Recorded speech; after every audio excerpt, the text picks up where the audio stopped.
नमस्कार दोस्तों, ocean network में आपका स्वागत है। मैं हूं ओमकार चौधरी। सितंबर के दूसरे पखवाड़े में जब प्रधानमंत्री नरेंद्र मोदी यूएन असेंबली में भाग लेने के लिए और क्वाड समिट में भी हिस्सा लेने के लिए अमेरिका गए थे, उस समय न्यूयॉर्क में करीब 25,000 भारतीयों को संबोधित करते हुए उन्होंने एक बात कही थी।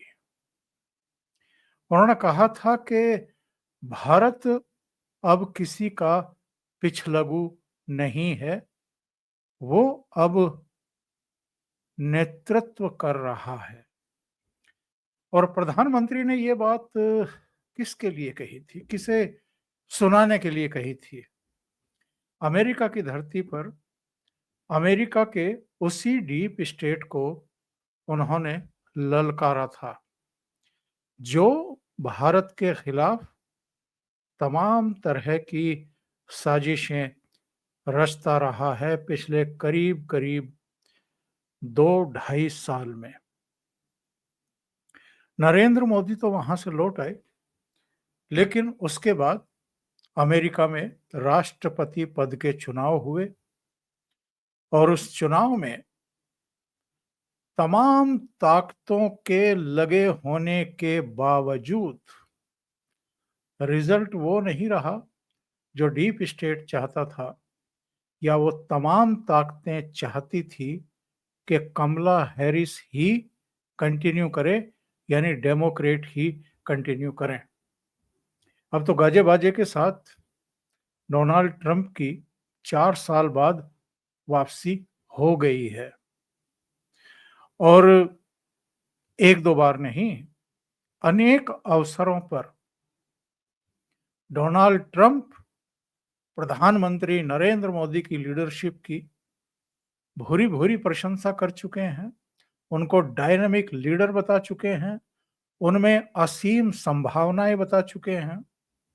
यानी इन दोनों नेताओं के बीच में जो तालमेल है, जो समझबूझ है, जो भरोसे वाले रिश्ते हैं और एक दूसरे के प्रति जो सम्मान का भी भाव है, वो दुनिया में कहीं दूसरी जगह देखने को नहीं मिलता है। एक और नेता हैं राष्ट्रपति व्लादिमीर पुतिन, जिन्होंने ये बताया है पूरी दुनिया को कि उन पर किसी भी तरह का कोई प्रेशर काम नहीं करता है। जब नेटो के जरिए यूक्रेन के पगलाए हुए जोकर राष्ट्रपति व्लादिमीर जेलेंस्की को अमेरिका ने रूस से भिड़ाया, उस समय बहुत लोगों ने ये कहा पूरी दुनिया में कि ये ठीक ऐसे ही है जैसे गली के किसी दबंग के साथ किसी ऐसे ही निरीह प्राणी को भिड़ा दिया जाए, या नासमझ या मूर्ख आदमी को भिड़ा दिया जाए, ये कह करके कि तुम भिड़ जाओ, हम देख लेंगे। और जब वो भिड़ जाए, उसके बाद धीरे से जो उसको उकसाने वाले थे वो वहां से पतली गली से निकल लें। ये ठीक है कि अमेरिका ने यूक्रेन के राष्ट्रपति को अस्त्र शस्त्र पैसे डॉलर सब कुछ दिया है, लेकिन यूक्रेन को तो बर्बाद करके रख दिया है। इन तीन के अलावा एक और चेहरा है जो इधर एक दबंग लीडर के तौर पर उभरा है, और दबंग भी ये नहीं कि किसी के घर में बेवजह से घुस करके मारे। दबंग इसलिए मैंने शब्द का प्रयोग किया है कि अगर कोई किसी के घर में घुस करके गुस्ताखी करे, यानी महिलाओं का अपहरण कर ले, घर के सदस्यों को मारना शुरू कर दे और जो शांति है वो भंग करने की कोशिश करे, तो उसका क्या इलाज है, ये बेंजामिन नेतान्याहू ने अच्छे तरीके से पूरी दुनिया को बताया है। केवल फ़लस्तीन या गाज़ा पट्टी को या हमास को या लेबनान में हिज़्बुल्लाह को या जो आपके ईरान के जो सर्वे सर्वा हैं, केवल उनको ही नहीं बताया है, बल्कि पूरी दुनिया को बताया है कि अगर कोई आपके घर में घुस कर के आपके लोगों पर, परिवारजनों पर अटैक करने की कोशिश करे, तो उसके लिए क्या सबक हो सकता है। और नेतन्याहू एक ऐसे लीडर के तौर पर इस दुनिया में उभरे हैं, जिन्होंने पूरी दुनिया भर के ही देशों को और उनके नेतृत्व को ये रास्ता बताया है, दिखाया है कि अगर कोई आपकी तरफ आँख उठा कर के देखे, तो उसके साथ कैसा व्यवहार किया जाना चाहिए।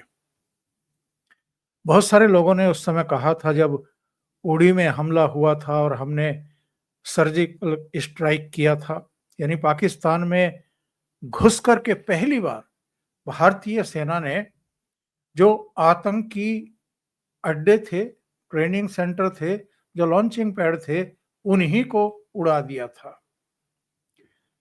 दूसरी घटना जो भारत ने की थी, वो पुलवामा के बाद की थी।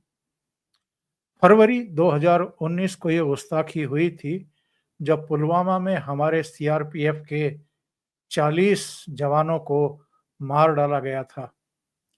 उसके बाद एयर स्ट्राइक में बालाकोट में हमारे लड़ाकू विमानों ने पाकिस्तान को सबक सिखाया था। उस पूरे आतंकी सेंटर को ध्वस्त करके, जहां से ये सारी गतिविधियां संचालित की जा रही थी। इसके बाद क्या आपने सुना कि पाकिस्तान की तरफ से कभी उड़ी या पुलवामा जैसी हिमाकत की गई? नहीं हुई। जम्मू कश्मीर में घुसपैठ भी बिल्कुल मामूल पर है, ना के बराबर है। जो आते भी हैं, वो सीधे ऊपर भेज दिए जाते हैं। फॉरेन फंडिंग जो भी हो रही थी, उसके तार को काट दिया गया। जो पत्थरबाज थे, वो अब अपने घरों में बैठे हुए हैं। जो अलगाववादी थे, वो भी शांत कर दिए गए हैं।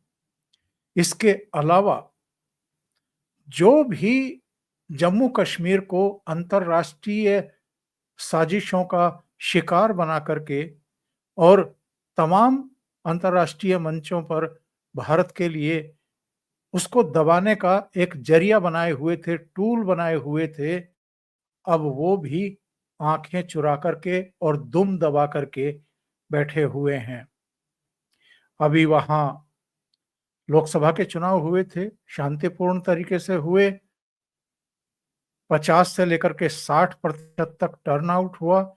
विधानसभा के चुनाव हुए, इसमें भी उतना ही मतदान हुआ। उमर अब्दुल्ला के नेतृत्व में वहां नई सरकार बनी।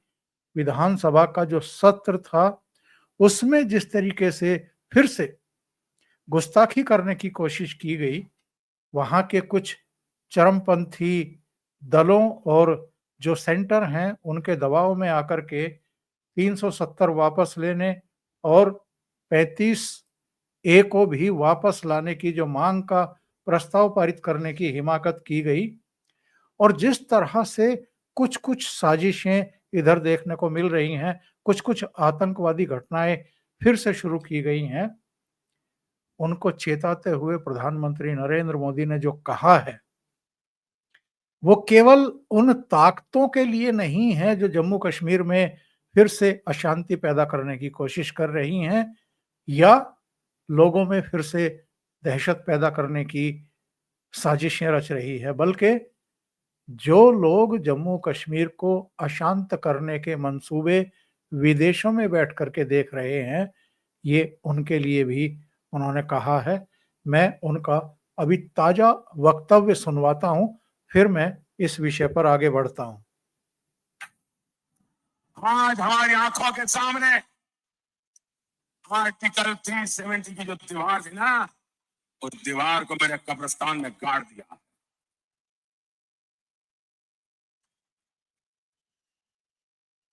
और जो सपने संजो रहे हैं कि वे कभी 370 पुनर्जागरण करेंगे, फिर से लगाएंगे, वो कान खोल करके सुन ले।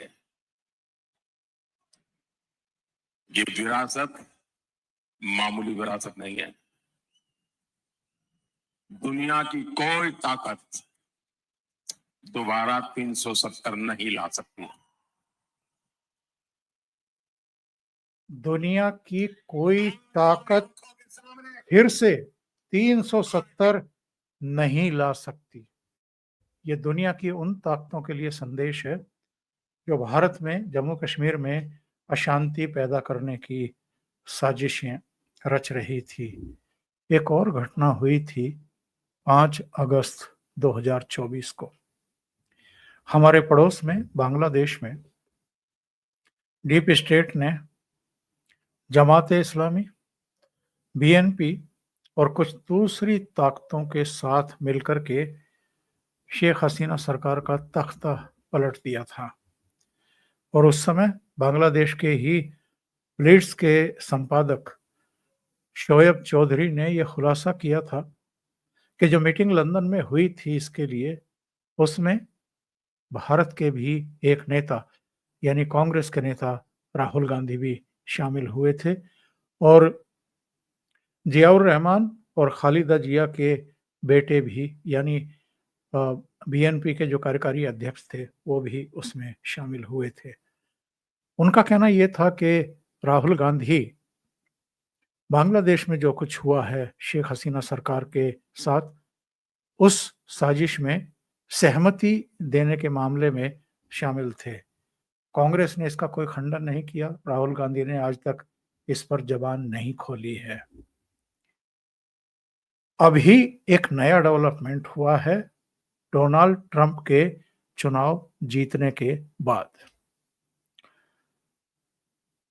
जो अवामी लीग के ऑफिसियों हैं उन्होंने एक चिट्ठी लिखी है डोनाल्ड ट्रंप को, उनकी जीत पर बधाई देते हुए शेख हसीना को प्रधानमंत्री बताया है बांग्लादेश का।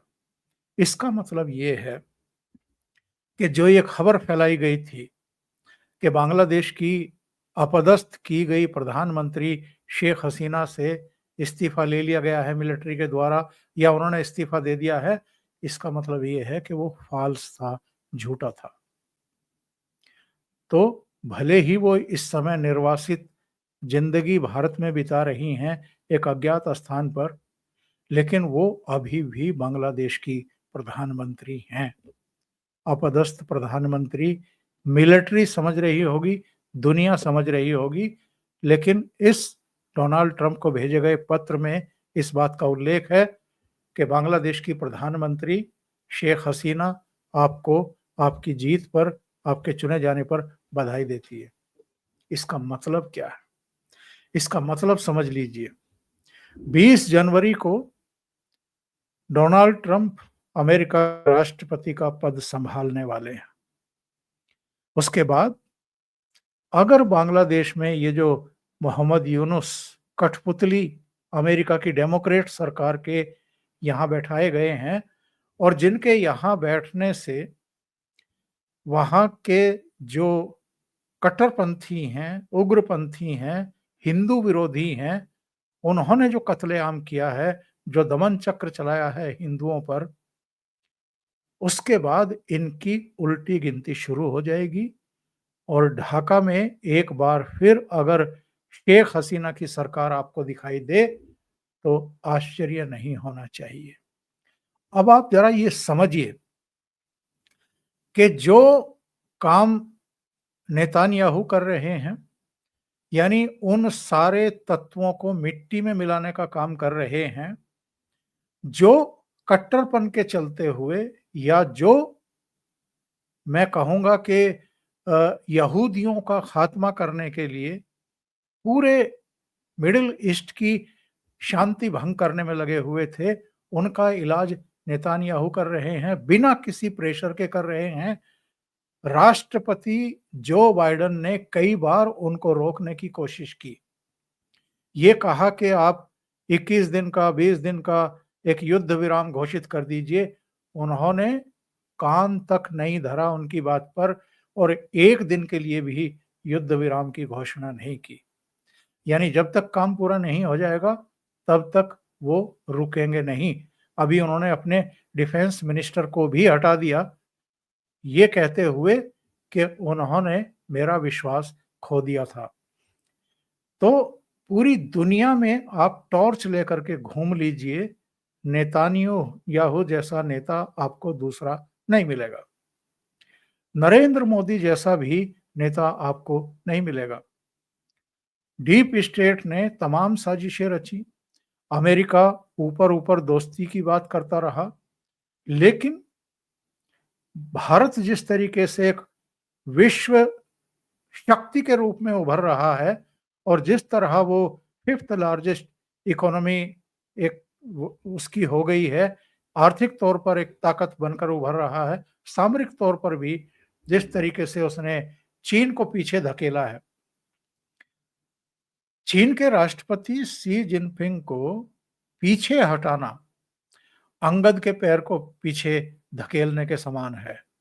4 साल तक शी जिनपिंग ने भारत की लीडरशिप की यानी नरेंद्र मोदी की परीक्षा लेने की कोशिश की, लेकिन जैसे ही 2024 में फिर से तीसरी बार नरेंद्र मोदी ने कमान संभाली देश की, चीन को वापस हटना पड़ा। इसका मतलब ये है कि जो नरेंद्र मोदी की लीडरशिप है उनके नेतृत्व में पूरी दुनिया ने, चीन ने भी ये मान लिया है कि हम इनको नहीं हरा सकते हैं, नहीं डिगा सकते हैं, नहीं डरा सकते हैं। इसी तरीके से अमेरिका की साजिश पर नेटो देशों ने यूक्रेन को जिस तरीके से भड़का करके रूस को बैकफुट पर धकेलने की कोशिश की थी, उनको दुनिया में अलग थलग करने की कोशिश की थी, इकोनॉमिकली उनको बर्बाद करने की कोशिश की थी, वो भी चीजें सिरे नहीं चढ़ पाई हैं। तो पूरी दुनिया में इस समय हम वर्ल्ड ऑर्डर बदलते हुए देख रहे हैं और जनवरी के दूसरे पखवाड़े में जैसे ही डोनाल्ड ट्रंप ओवल ऑफिस संभालेंगे, उसके बाद आप देखेंगे ये रूस और यूक्रेन का युद्ध भी रुकेगा, मिडिल ईस्ट में जो कुछ चल रहा है ये भी खत्म होगा और भारत के प्रधानमंत्री नरेंद्र मोदी, राष्ट्रपति पुतिन, डोनाल्ड ट्रंप और नेतान्याहू, ये चारों विश्व के सबसे शक्तिशाली और दिशा निर्देशक नेतृत्व के रूप में हमें और आपको उभरते हुए दिखाई देंगे। अभी के लिए इतना ही। बहुत बहुत धन्यवाद। अगर आपको ये चैनल और इसके कंटेंट पसंद आ रहे हैं तो लाइक करें, कमेंट करें, वीडियो को शेयर भी करें। अभी तक अगर आपने ये चैनल सब्सक्राइब नहीं किया है तो सब्सक्राइब कर लें, साथ में लगे बेल आइकॉन को दबाना ना भूलें ताकि आगे आने वाले वीडियो और उनके नोटिफिकेशन आप तक पहुंचते रहें। बहुत बहुत धन्यवाद। नमस्कार।